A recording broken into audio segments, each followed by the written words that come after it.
Kuna wakati mwingine natafuta njia ya mwangaza, angalau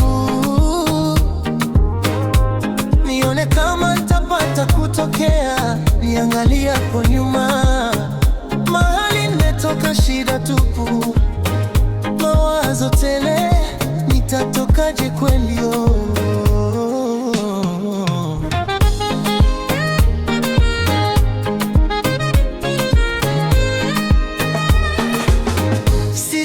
Sitaki kufuata njia za mkato, maana kuna wengi wamepotea kisa njia potovu.